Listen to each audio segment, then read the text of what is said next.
Hello friends, I welcome you in Physics Wala, and today's class we are going to discuss about the introduction to morals and ethics.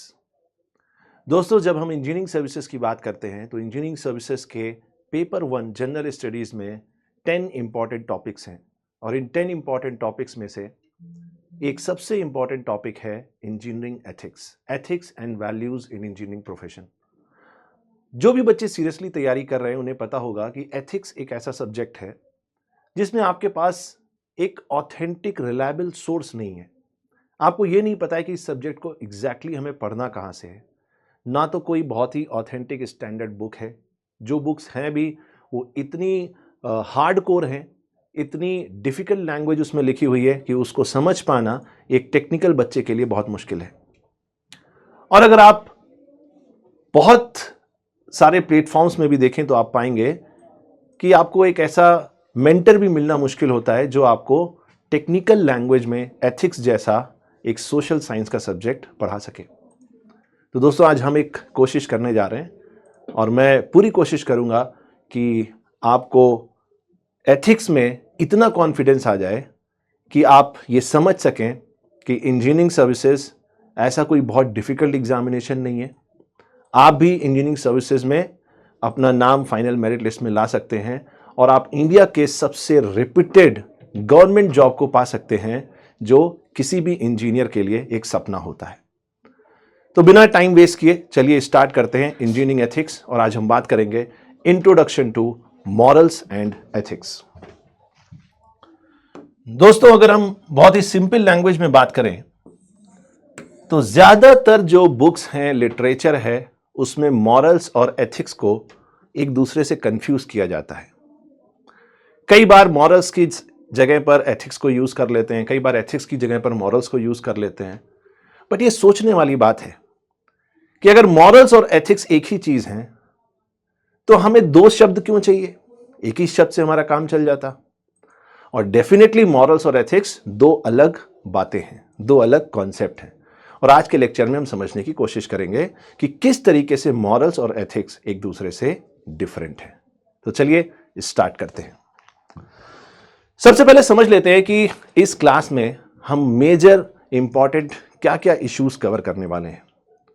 सबसे पहले हम बात करेंगे why ethics is important in decision making. आप देखेंगे कि जब भी आप यूपीएससी में इंजीनियरिंग सर्विसेज की बात करेंगे या सिविल सर्विसेज की बात करेंगे तो कुछ सालों पहले ही, जैसे इंजीनियरिंग सर्विसेज में 2017 में और सिविल सर्विसेज में 2013 में एथिक्स ने एक इंपॉर्टेंट रोल प्ले किया है और बच्चों ने एथिक्स पढ़ना शुरू किया। तो ऐसा एकदम से क्या हो गया कि एथिक्स इतना इंपॉर्टेंट सब्जेक्ट बन गया? दोस्तों, इसका सिंपल रीजन यह है कि जब आप अनसर्टेन होते हैं, जब आपको रियल टाइम में कोई डिसीजन मेकिंग करना होता है, रियल टाइम मतलब जिसको आप पहले से प्लान नहीं कर सकते, जब आपके पास कोई ऐसी सिचुएशन होती है जो अनप्लान्ड हो,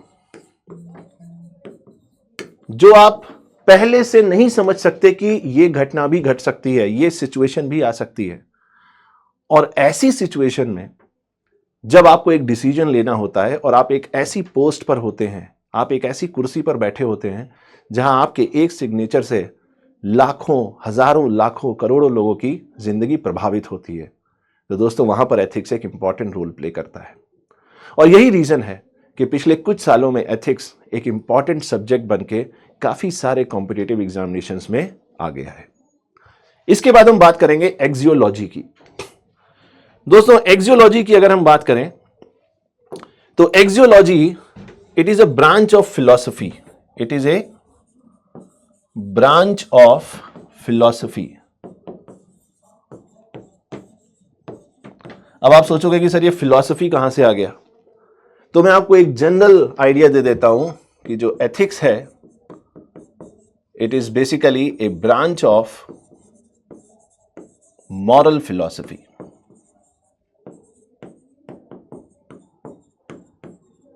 ठीक है, फिलॉसफी की बहुत सारी ब्रांचेस होती हैं जिसमें से एक ब्रांच है मॉरल फिलॉसफी, और ये ब्रांच हम एक्सियोलॉजी के अंदर डिस्कस करते हैं। तो एक्सियोलॉजी एक ब्रांच है फिलॉसफी की, फिलॉसफी का ही एक सब सब्जेक्ट है और उसी के अंदर हम एथिक्स की या मॉरल फिलॉसफी की बात करते हैं। उसके बाद हम डिस्कस करेंगे difference between social science subjects and physical और प्योर साइंस सब्जेक्ट। दोस्तों, अगर ये डिफरेंस आपको नहीं पता है तो आप कभी भी एथिक्स या इंजीनियरिंग एथिक्स जैसे सब्जेक्ट को अच्छे से नहीं समझ सकते, क्योंकि पिछले कुछ 8-10 सालों में आपके ब्रेन की जो ट्रेनिंग हुई है वो ज्यादातर टेक्निकल सब्जेक्ट्स के लिए हुई है, चाहे वो फिजिक्स हो, चाहे वो केमिस्ट्री हो, चाहे वो मैथ्स हो, चाहे वो बायोलॉजी हो, क्योंकि इन सारे सब्जेक्ट्स में 2+2 4 होता है। बट जब आप सोशल साइंस सब्जेक्ट्स की बात करते हैं, सोशल साइंस सब्जेक्ट्स वो सब्जेक्ट्स हैं जिसमें ह्यूमन नेचर इन्वॉल्व होता है, ह्यूमन बिहेवियर इन्वॉल्व होता है। और जब भी किसी भी सिस्टम में ह्यूमंस इन्वॉल्व होते हैं तो वहां दोस्तों 2+2 4 नहीं होता है। जैसे आज अगर आप 100 लोगों के ऊपर एक स्टडी करें और उनसे पूछें कि नहीं 4-5 सवालों के आंसर, तो हो सकता है आज उन्होंने जो आंसर दिए हैं कल उनके वो आंसर बदल जाएं, क्योंकि यही तो बेसिक फंडामेंटल नेचर है ह्यूमन बिहेवियर का, कि ह्यूमन बिहेवियर एक मशीन नहीं है, क्योंकि ह्यूमंस के अंदर इमोशंस हैं। परिस्थिति बदलते ही हमारा एटीट्यूड बदल जाता है, हमारा बिहेवियर बदल जाता है। तो हम बात करेंगे किस तरीके से social science subjects pure science या फिजिकल साइंस सब्जेक्ट से डिफरेंट है। फिर हम बात करेंगे पॉजिटिविज्म या पॉजिटिविस्टिक फिलॉसफी की। एथिक्स पढ़ना शुरू करने से पहले हमें इस फिलॉसफी के बारे में जानना बहुत जरूरी है, क्योंकि ये वो फिलॉसफी है जो हमें यह बताती है कि किस तरीके से प्योर साइंस सब्जेक्ट्स के टूल्स और मेथड्स को यूज करके हम सोशल साइंस सब्जेक्ट्स को पढ़ सकते हैं। अभी बहुत मजा आने वाला है क्लास में, बस थोड़ी देर पेशेंस रखिएगा, 2 से 3, 4, 5 मिनट, और अभी बहुत मजा आने वाला है।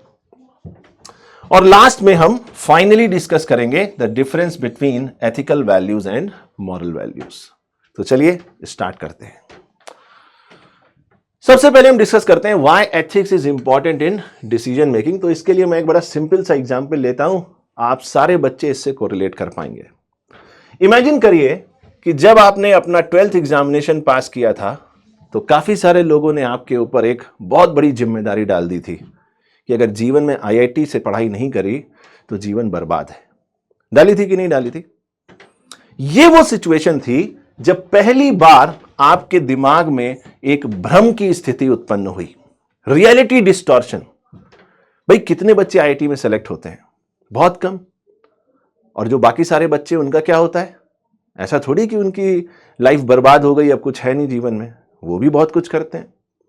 और अगर आप टॉप 5 सबसे सक्सेसफुल लोगों को देखें इंडिया में तो आप देखेंगे जरूरी नहीं कि उन सबने IIT से पढ़ा हो। तो जैसे ही आपने 12th पास किया, आपके दिमाग में एक रियलिटी डिस्टॉर्शन भर दिया गया, और ये समाज ने भरा है कि IIT नहीं निकला तो जीवन में कुछ नहीं होगा। और जैसे ही आपके मन में रियलिटी डिस्टॉर्शन आया तो आपके अंदर इनसिक्योरिटी आ गई कि अगर मेरा IIT में सिलेक्शन नहीं हुआ तो क्या होगा। अब आप इमेजिन करिए 18 साल के आसपास की एज, 16-18 साल के आसपास की एज, 15-16 साल के आसपास की एज, और इतना बड़ा रियलिटी डिस्टॉर्शन दिमाग में कि अगर IIT में सिलेक्शन नहीं हुआ तो क्या होगा। और ऑब्वियसली IIT में सिलेक्शन होना एक बहुत डिफिकल्ट टास्क है, सबका होता नहीं है। और जैसे ही आप इनसिक्योर हुए तो आप क्या हो गए? सेलेक्टिव। कुछ बच्चे तो आशा ही छोड़ देते हैं कि भैया हम तो नहीं सेलेक्ट हो सकते, तो वो सेलेक्टिव हो जाते हैं कि अच्छा हमें IIT नहीं करना है, हमें ये करना है, हमें इस डायरेक्शन में नहीं जाना है, हमें इस डायरेक्शन में जाना है। जब आप सेलेक्टिव होते हैं तो आप डिफरेंट चॉइसेस में से कोई एक चॉइस को सेलेक्ट कर लेते हैं। इस स्टेज में आप करते हैं चॉइस मेकिंग। अब ये जो आपने चॉइस मेकिंग किया है, इसके आधार पर आप अपने जीवन में कुछ निर्णय लेते हैं, कुछ डिसीजंस लेते हैं, और यहां पर आ जाता है जजमेंट्स। ये जजमेंट्स आप ले पाते हैं ऑन द बेसिस ऑफ मेवा। मेवा क्या है? Morals, ethics, values and attitude. ये एक एक्रोनिम है, इसका फुल फॉर्म है morals, ethics, values and attitude. ये सिर्फ आपके समझने के लिए है, इसको आप जाकर एग्जाम में मत बोलना, नहीं तो कंफ्यूजन हो जाएगा। ठीक है, इस स्टेज पे जब आप जजमेंट लेते हो, क्योंकि जब आपको कई सारी चॉइसेस में से, कई सारे ऑप्शंस में से कोई एक ऑप्शन चुनना है, तो आप कैसे जजमेंट लोगे, कैसे डिसीजन लोगे? मॉरल्स, एथिक्स, वैल्यूज और एटीट्यूड के हिसाब से। और जब आप ये जजमेंट्स लेते हो तो आपके पास दो रास्ते होते हैं। क्या करना है, लिस्ट ऑफ डूज, जिसको हम प्रेफरेंसेस या प्रिस्क्रिप्शंस भी कहते हैं। जब डॉक्टर के पास जाते हैं तो डॉक्टर क्या बोलता है? RX मतलब आप लीजिए प्रिस्क्रिप्शन, ये दवाएं आपको लेनी है, ये शेड्यूल फॉलो करना है। तो जो काम करना है, द लिस्ट ऑफ डूज, वो आ गया प्रेफरेंसेस में। और इसके साथ साथ एक और लिस्ट बनती है दिमाग में, प्रोहिबिशंस मतलब जो नहीं करना है, prohibit, not to do something. तो लिस्ट ऑफ डूज और लिस्ट ऑफ डोंट्स आप समझ पाते हैं, बना पाते हैं अपने दिमाग में। कोई जरूरी नहीं है कि ये सही हो या गलत हो, कई बार हम गलत डिसीजन भी लेते हैं, गलत निर्णय भी लेते हैं। बट जो भी डिसीजन आपने लिया है वो किसके आधार पर होगा? Morals, ethics, values, attitude. इसके अलावा और किसी भी आधार पर अपने जीवन के किसी भी परिप्रेक्ष्य में हम निर्णय नहीं लेते हैं। आई होप आप सबको यह बात समझ में आ रही होगी कि किस तरीके से एथिक्स, जब मैं एथिक्स बोल रहा हूं यहां पर, तो यहां पर एथिक्स, मॉरल्स, वैल्यूज, एटीट्यूड सब इंक्लूड हो जाता है। किस तरीके से ये मेवा कंस्ट्रक्ट्स, मेवा ऑब्जेक्ट्स इंपॉर्टेंट है डिसीजन मेकिंग में, वो आप इस पूरे फ्लो चार्ट से समझ सकते हैं। और आई थिंक जो एग्जाम्पल हमने लिया है आप उससे काफी कोरिलेट कर पा रहे होंगे। तो चलते हैं नेक्स्ट टॉपिक की तरफ, एक्सियोलॉजी। जैसा मैंने आपको बताया, axiology is a branch of philosophy, is a branch of philosophy। और इन सिंपल वर्ड्स हम कह सकते हैं कि axiology is theory of values. ये वैल्यूज की बात करता है। वैल्यूज क्या होती हैं अभी हम उसको डिटेल में समझने की कोशिश करेंगे, बट सबसे पहले ब्रीफ में समझ लेते हैं कि एक्सियोलॉजी फिलॉसफी की एक ब्रांच है और इसको हम दो पार्ट में डिवाइड कर सकते हैं। नंबर वन है एस्थेटिक वैल्यूज। एस्थेटिक वैल्यूज क्या होती हैं? जैसे किसी को लाल रंग बड़ा पसंद है, आपके सामने एक पेंटिंग रखी है, उस पेंटिंग की लोगों ने करोड़ों में वैल्यू लगा रखी है, लेकिन आपको उसमें इंटरेस्ट ही नहीं आ रहा, आपको लग रहा है ये क्या उल्टा सीधा बना दिया है। तो जब भी कोई वैल्यू किसी आर्ट फॉर्म से या आपके टेस्ट से या आपके इंटरेस्ट से रिलेटेड होती है, तो दोस्तों वो एस्थेटिक वैल्यूज होती है। इसमें कुछ ना कुछ ऐसा होता है जो किसी के लिए सही हो सकता है और किसी के लिए गलत हो सकता है, किसी के लिए अच्छा हो सकता है, किसी के लिए बुरा हो सकता है। जैसे ब्यूटी या सुंदरता, इसके पैमाने सबके लिए अलग अलग हो सकते हैं। जो चीज मुझे सुंदर लग रही है, कोई जरूरी नहीं है कि वो चीज सबको सुंदर लगे। आई होप आप समझ पा रहे होंगे। तो एस्थेटिक वैल्यूज वो वैल्यूज हैं जो सही और गलत के क्राइटेरिया से बाहर है। अब एक पेंटिंग है, वो पेंटिंग आपके लिए बड़ी सुंदर है, आपको बड़ा आर्टिस्टिक उसमें वैल्यू लगती है, बट मेरे लिए वो बेकार है। बट वो पेंटिंग सही या गलत नहीं हो सकती। वो पेंटिंग ये नहीं बताएगी कि आप कितने ऑनेस्ट हो, वो पेंटिंग ये नहीं बताएगी कि आपके अंदर कितनी इंटीग्रिटी है।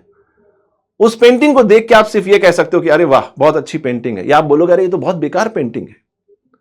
तो जब आप अपने टेस्ट के हिसाब से किसी आर्टिस्टिक ऑब्जेक्ट को कुछ वैल्यू देते हो, तो वो वैल्यू हो जाती है एस्थेटिक वैल्यूज। दूसरी वैल्यू है एथिक्स। एथिक्स वो वैल्यू है जो हमें सही और गलत में डिफरेंस करना सिखाती है। और जब हम एथिक्स की बात करते हैं तो एथिक्स छोटी मोटी डिसीजन मेकिंग पे इन्वॉल्व नहीं होता है। अब ये नहीं कि सुबह मुझे छोला भटूरा खाना है कि पाव भाजी खानी है, इस डिसीजन मेकिंग में एथिक्स आपकी हेल्प नहीं करेगा।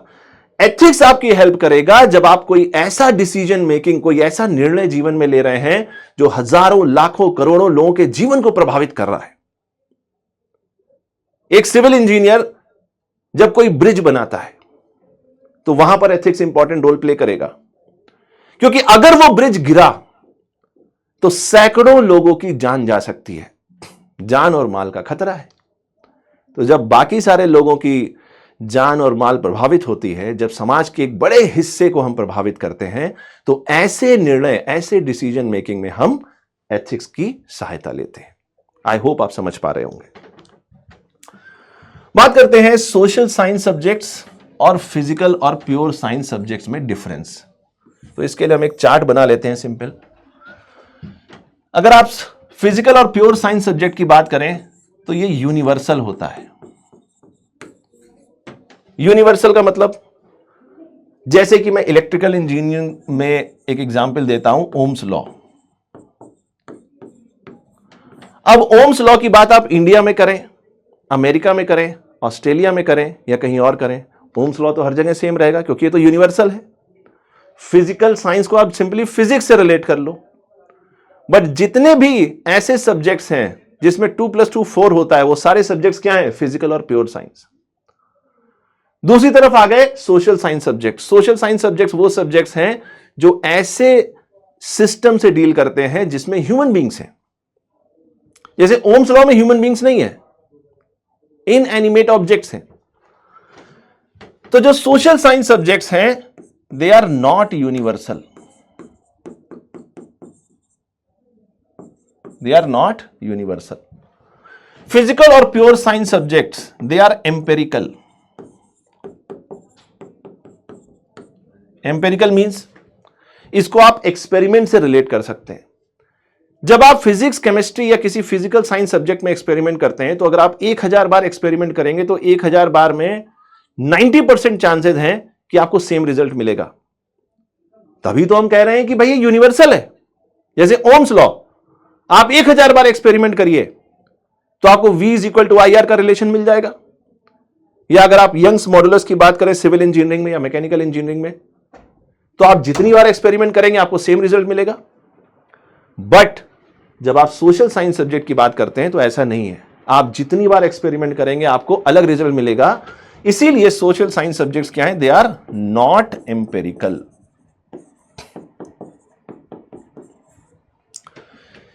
फिजिकल और प्योर साइंस सब्जेक्ट की जब आप बात करते हैं तो ये सारे के सारे सब्जेक्ट्स ऑब्जेक्टिव हैं।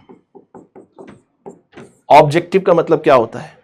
ऑब्जेक्टिव का मतलब होता है जब आपका आंसर या तो 0 हो या 1 हो, इसके बीच की कोई स्थिति नहीं होती। जैसे मैंने आपसे पूछा कि इस रूम का टेम्परेचर कितना है, तो आपने बोला सर 25 डिग्री सेंटीग्रेड। तो ये जो 25 डिग्री सेंटीग्रेड है, ये मेरे लिए भी 25 डिग्री सेंटीग्रेड है, आपके लिए भी 25 डिग्री सेंटीग्रेड है। बट इससे ठीक उल्टा, जो सोशल साइंस सब्जेक्ट्स है, they are highly subjective. Highly subjective का मतलब क्या है?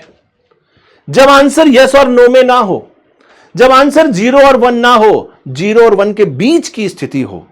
जैसे यहां पर तो आपने बोल दिया, यहां पर तो आपने बोल दिया कि जो टेम्परेचर है वो 25 डिग्री सेंटीग्रेड है। ये हो गया ऑब्जेक्टिव, ये सबके लिए सेम है। बट मान लो मैंने सोशल साइंस सब्जेक्ट्स में आपसे क्वेश्चन पूछा कि इस रूम का टेम्परेचर आपके लिए ठंडा है या गर्म है, तो कुछ लोगों के लिए ठंडा हो सकता है, कुछ लोगों के लिए गर्म हो सकता है। 25 डिग्री सेंटीग्रेड किसी के लिए बहुत गर्म हो सकता है, 25 डिग्री सेंटीग्रेड किसी के लिए बहुत ठंडा हो सकता है। तो जब आपका आंसर यस और नो में ना आ पा रहा हो, 0 और 1 में ना आ पा रहा हो, उसके बीच की कुछ स्थिति हो, तो वो क्या हो गया? सब्जेक्टिव। फॉर एग्जाम्पल, कुछ लोग बोलेंगे कि भाई कोल्ड है, या कुछ लोग बोलेंगे हॉट है। अब कोल्ड कितना कोल्ड है या हॉट कितना हॉट है, ये डिफाइन नहीं किया जा सकता, ये सब्जेक्टिव है। और इसीलिए ह्यूमन नेचर और ह्यूमन बिहेवियर को समझना बहुत मुश्किल है। आई होप आप समझ पा रहे होंगे। फिजिकल और pure science subjects, they are not normative. ये बड़ा इंटरेस्टिंग है, ये बड़ा इंपॉर्टेंट है। नॉर्मेटिव टर्म, इस पे आपको डायरेक्ट क्वेश्चन मिलेगा यूपीएससी में। ये बहुत इंपॉर्टेंट टर्म है और इसको समझना भी जरूरी है। जबकि जब आप सोशल साइंस सब्जेक्ट्स की बात करते हैं तो ये क्या है? ये है नॉर्मेटिव। अब जरा नॉर्मेटिव की 1-2 मिनट बात कर लेते हैं। नॉर्मेटिव जो टर्म है, इसका जो रूट वर्ड है वो है नॉर्म। नॉर्म का मतलब क्या होता है? आइडियल। और जब भी आप किसी भी परिस्थिति में आप क्वेश्चन पूछते हैं what ought to be, क्या होना चाहिए था, स्टैंडर्ड बिहेवियर क्या है, तब आप नॉर्मेटिव बात करते हैं। मान लीजिए आप हाईवे पे गाड़ी चला रहे हैं और सामने लिखा है कि बाईं तरफ से ओवरटेक ना करें, तो आपको बताया जा रहा है कि स्टैंडर्ड बिहेवियर क्या है, बट उसके बावजूद ह्यूमन नेचर, कुछ लोग बाईं तरफ से ओवरटेक कर लेंगे। तो सोशल साइंस सब्जेक्ट में जहां पर हाईली सब्जेक्टिव इन्वायरमेंट है, हमें ह्यूमन नेचर और ह्यूमन बिहेवियर के बारे में एग्जैक्टली क्या होगा नहीं पता है, हम नॉर्मेटिव बात करते हैं कि आइडियल बिहेवियर क्या होना चाहिए, नॉर्म क्या होना चाहिए, ताकि ज्यादा से ज्यादा लोग उसको फॉलो करने की कोशिश करें और जो हमें आउटपुट मिले, हमें जो रिजल्ट मिले, वो सही मिले। इसके ठीक उल्टा जब आप फिजिकल और प्योर साइंस सब्जेक्ट्स की बात करते हैं तो ये नॉट नॉर्मेटिव है। इसमें आप नॉर्म्स की बात नहीं कर सकते, क्योंकि 2+2 तो हमेशा 4 होगा, तो इसमें डेविएशन की तो कोई बात ही नहीं है। अगर टेम्परेचर 25 डिग्री सेंटीग्रेड है तो 25 ही होगा, यस और नो। अगर आपने ओम्स लॉ प्रूव कर दिया, स्टैब्लिश कर दिया, तो अब तो उसमें कोई डेविएशन हो ही नहीं सकता है। तो जब डेविएशन ही नहीं है तो हम नॉर्म्स और आइडियल बिहेवियर की बात कैसे करें? नॉर्म्स और आइडियल बिहेवियर या नॉर्मेटिव सेंस की हम बात सिर्फ और सिर्फ तभी करेंगे जब हम ह्यूमन नेचर और ह्यूमन बिहेवियर की बात करेंगे। आई होप आपको समझ में आ रहा होगा। बात करते हैं philosophy of positivism. Philosophy of positivism और पॉजिटिविस्टिक फिलॉसफी। दोस्तों, सबसे पहले तो हम यह समझ लेते हैं कि आपने बोला कि सर एथिक्स जो है ये एक सोशल साइंस सब्जेक्ट है। सोशल साइंस आपने पढ़ा होगा अपनी स्कूलिंग में, चाहे हिस्ट्री हो, चाहे फिलॉसफी हो, थोड़ा बहुत जितना भी आपने पढ़ा होगा, ये सारे सब्जेक्ट सोशल साइंस के हैं, क्योंकि ये ह्यूमन नेचर, ह्यूमन बिहेवियर से डील करते हैं। तो जब एथिक्स एक सोशल साइंस सब्जेक्ट है तो सबसे बड़ी समस्या है कि इसको पढ़ा कैसे जाए, इसको हम स्टडी कैसे करें। भाई आपने किसी से पूछा कि सही और गलत क्या है, भाई एथिक्स क्या है? Ethics is all about right and wrong. कैसे डिसाइड करें कि क्या सही और क्या गलत है जब हम डिसीजन मेकिंग करते हैं? बट आप कह रहे हो कि ह्यूमन बिहेवियर बहुत सब्जेक्टिव है, बदल जाता है। इंसान घर में कुछ और होता है, ऑफिस में कुछ और होता है, और जब सड़क पे चलता है तो कुछ और होता है। एक ही इंसान के कई सारे रूप हमें देखने को मिलते हैं। जब दोस्तों के साथ होता है तो उसका बिहेवियर अलग होता है, जब माता पिता के साथ होता है तो बिहेवियर अलग होता है, और एक पति पत्नी के रिश्ते में एक अलग बिहेवियर होता है। तो जब एक ही इंसान के, एक ही ह्यूमन के इतने सारे बिहेवियर हैं, तो हम ये डिसाइड कैसे करें कि सही क्या है और गलत क्या है? इस प्रॉब्लम को सॉल्व किया पॉजिटिविज्म या पॉजिटिविस्टिक फिलॉसफी ने। इसने कहा ठीक है, social science subjects highly subjective हैं, हमें नहीं पता ह्यूमन बिहेवियर कैसा होगा, हम सिर्फ उसके लिए एक पॉसिबिलिटी की ही बात कर सकते हैं। बट प्योर साइंस या फिजिकल साइंस सब्जेक्ट्स के टूल्स और मेथड्स को हम यूज कर सकते हैं सोशल साइंस सब्जेक्ट्स में, जिससे हमें एक निष्कर्ष मिले, एक कंक्लूजन मिले, और हम उसके आधार पर कुछ निर्णय ले पाएं। इसका सबसे अच्छा एग्जाम्पल मैं आपको देता हूं। मान लीजिए आपने 100 लोगों पे एक स्टडी किया, और स्टडी क्या किया? मान लीजिए यहां पर एक पुल बनाना है, और ये पुल अगर यहां पर बनाया गया, ये ब्रिज अगर यहां पर बनाया गया, तो 200 फैमिलीज को यहां से डिस्प्लेस करना पड़ेगा, हटाना पड़ेगा, उनको रिहेबिलिटेट करना पड़ेगा, कोई दूसरी जगह देने पड़ेगी रहने के लिए। तो यह डिसीजन लिया जाए या ना लिया जाए, इसके लिए आपने 100 लोगों पे एक सर्वे किया। अब 100 में से 60 लोगों ने बोला कि भैया ब्रिज बना दो, बहुत ट्रैफिक लगता है, और 40 लोगों ने बोला नहीं। तो आपने क्या किया, जितने लोगों ने हां बोला है उसका रेशियो निकाला और जितने लोगों ने नहीं बोला है उसका रेशियो निकाला, और आपने देखा कि जो लोग हां बोल रहे हैं उसका परसेंटेज ज्यादा है, और अगर हां बोलने वाले लोगों का परसेंटेज ज्यादा है तो आप ये इस आधार पर यह निर्णय ले सकते हैं कि हां हमें यह ब्रिज बनाना चाहिए। अब ये जो 60% और 40% आया, ये कहां से आया? ये 60% और 40% आया है मैथमेटिक्स से, और मैथमेटिक्स एक प्योर साइंस सब्जेक्ट है। इसका मतलब प्योर साइंस सब्जेक्ट्स के टूल्स और मेथड्स हम यूज करके सोशल साइंस सब्जेक्ट्स में भी कुछ कंक्लूजन निकाल सकते हैं और डिसीजन ले सकते हैं, और इस फिलॉसफी को कहा गया पॉजिटिविज्म और पॉजिटिविस्टिक फिलॉसफी। इसको आप अच्छे से नोट कर लीजिए, समझ लीजिए, इस पे क्वेश्चन यूपीएससी में बन सकता है। और आप किसी भी किताब, किसी भी इंटरनेट की वेबसाइट पर जाएंगे तो आप कंफ्यूज होंगे, और मेरी आपसे हम्बल रिक्वेस्ट है कि जब आप एथिक्स पढ़ें तो प्लीज उसको गूगल से मत पढ़िएगा। जिस डायरेक्शन में मैं आपको लेके जा रहा हूं उस डायरेक्शन में अगर आप मेरे साथ चलेंगे तो मैं आपको डेस्टिनेशन तक पहुंचा पाऊंगा। बट अगर आप कंफ्यूज हुए, आपने सोचा अरे ये किताब भी पढ़ लें, वो किताब भी पढ़ लें, तो आप कंफ्यूज हो जाओगे, क्योंकि एथिक्स इतना कंफ्यूजिंग सब्जेक्ट है अगर आपके पास एक प्रॉपर गाइडेंस नहीं है। इसका एक और अच्छा एग्जाम्पल है पाई चार्ट। ये तो मैंने आपको बहुत सिंपल सा एक एग्जाम्पल दिया कि 60% लोग कह रहे हैं बना दो, 40% कह रहे हैं मत बनाओ। कुछ ऐसा भी हो सकता है जिसमें 8-10 अल्टरनेटिव्स हो सकते हैं और हमें एक डिसीजन लेना हो तो हम पाई चार्ट्स यूज कर सकते हैं, या और बहुत सारे मेथड यूज कर सकते हैं, टूल्स यूज कर सकते हैं जो हम अपने साइंटिफिक सब्जेक्ट्स में यूज करते हैं, जिससे कि हमें सोशल साइंस सब्जेक्ट्स में डिसीजन लेने में आसानी हो। अब चलिए बात करते हैं डिफरेंस बिटवीन एथिकल वैल्यूज और मॉरल वैल्यूज की। तो सबसे पहले हम बात करते हैं कि वैल्यू क्या है। सबसे पहले हम बात करते हैं कि वैल्यू क्या है। इस वैल्यू को प्राइस से मत रिलेट करना है, ये वो पैसे वाली वैल्यू नहीं है। बात समझ में आ रही है? जैसे ये पेन मेरे हाथ में है, तो अगर आप मुझसे पूछेंगे कि सर इस पेन का प्राइस क्या है, तो हो सकता है ये 500 रुपए का हो, 1000 रुपए का हो, भाई इलेक्ट्रॉनिक पेन है। तो मैं उस वैल्यू की बात नहीं कर रहा हूं, मैं किस वैल्यू की बात कर रहा हूं।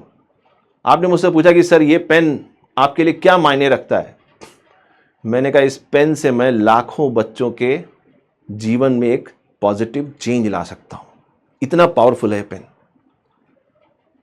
अब आप समझिए कि मैंने इसको कितनी वैल्यू अलॉट कर दी, असाइन कर दी। बात समझ में आ रही है? तो what is value? Value is importance attach to something, importance attached to something. I hope it is clear. जैसे एक मूवी आई थी, अगर आप सबने देखी हो, मैं उसका नाम भूल रहा हूं, तो उसमें अजय देवगन प्रपोज करने वाला था, जो उनकी काउंटर पार्ट थी, जो हीरोइन थी उस मूवी में, उनको प्रपोज करना था। तो उसको कोई चीज़ नहीं मिल रही थी जिसको देके वो प्रपोज कर सके। तो उसने देखा कि सामने कोई फल बेच रहा है, तो उसने फल वाले से पूछा कि भाई ये कितने का दिया अमरूद, गुआवा? तो उसने कहा सर 20 रुपए का। उसने कहा नहीं 20 रुपए का नहीं, सोचो ये इस दुनिया का आखिरी फल है, तब कितने का दोगे? तो उसने बोला सर 100 रुपए का। उसने कहा सोचो अगर ये वही अमरूद हो जो शाहजहां ने मुमताज को खिलाया था, अब कितने का होगा? तो उसने कहा 2000 रुपए का। ऐसे करते करते करते और फाइनली फिर जब उसकी वैल्यू बहुत ज्यादा उसने बढ़ा दी तो उसने वो खरीद के प्रपोज किया। यहां पर मैं समझाना क्या चाहता हूं कि जब आप वैल्यू की बात करते हो, प्राइस वाली वैल्यू नहीं, इंपॉर्टेंस अटैच टू समथिंग, ये हाईली सब्जेक्टिव है, ये सबके लिए अलग अलग हो सकती है।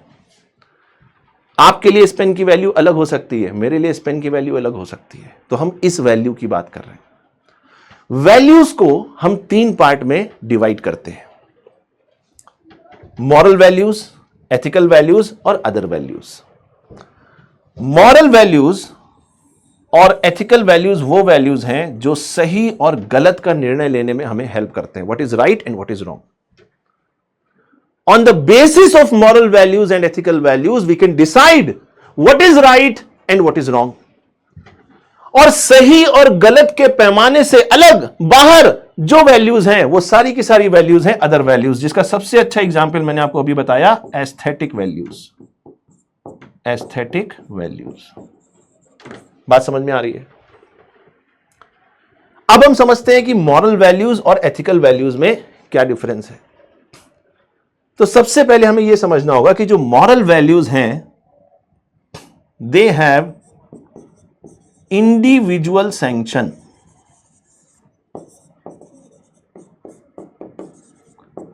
इंडिविजुअल सैंक्शन का मतलब क्या है? जब हम मॉरल वैल्यूज की बात करते हैं तो सही और गलत हम कैसे निर्धारित करते हैं? हम खुद निर्धारित करते हैं।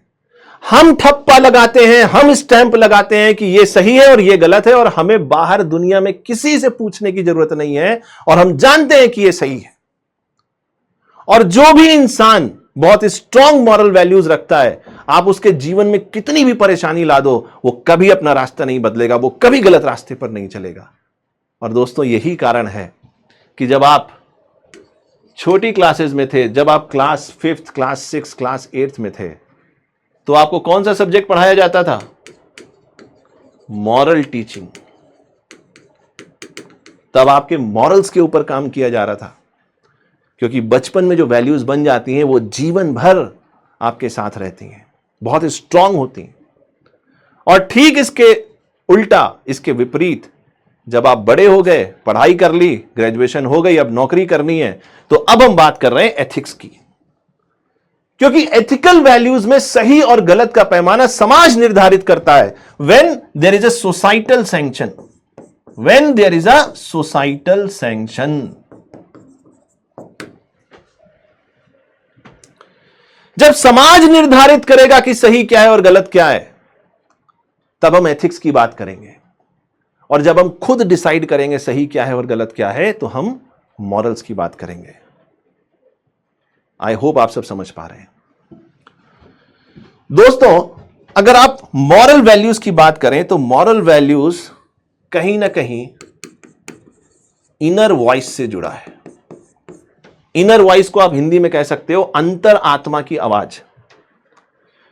कोई आपको बाहर से नहीं बता रहा है कि सही क्या है और गलत क्या है। आपके अंदर जो वैल्यूज हैं, आपके अंदर जो संस्कार हैं, वो आपको बता रहे हैं कि भाई ये सही है और ये गलत है, और आपको सही रास्ता चुनना है। लेकिन जब आप एथिकल वैल्यूज की बात करते हैं तो समाज आपको बताता है क्या सही है क्या गलत है। जब आप छोटे हैं तो समाज आपको बता रहा है कि आपको स्कूल जाना है पढ़ने। जब आप बड़े हो गए तो समाज बताता है कि आपको कॉलेज जाना है। कॉलेज से पढ़ लिए, समाज बताता है कि अब नौकरी करो। नौकरी लग गई तो समाज बताता है अब शादी करो, फिर बच्चे होंगे, और ऐसे पूरा जीवन आप जिएंगे। बट ये जीवन समाज निर्धारित कर रहा है, आप नहीं निर्धारित कर रहे हैं। आई होप आप सबको समझ में आया होगा कि मॉरल्स और वैल्यूज कैसे एक दूसरे से अलग हैं, और मॉरल्स और वैल्यूज के अलावा भी कई सारी वैल्यूज हैं जो एस्थेटिक वैल्यूज हैं, जो टेस्ट पर, आर्ट पर डिपेंड करती हैं, जिनका सही और गलत से कोई लेना देना नहीं है। तो दोस्तों, आज की क्लास यहीं तक रखते हैं। आई होप आप सबको बहुत मजा आया होगा। अगर आपको कुछ भी डाउट होता है तो आप बाद में मुझसे कोरिलेट कर सकते हैं, और मैं डेफिनेटली आपके डाउट्स टेकअप करूंगा, जिससे आपके दिमाग में किसी तरीके का कोई कंफ्यूजन ना रहे। All the best, stay tuned. Thank you.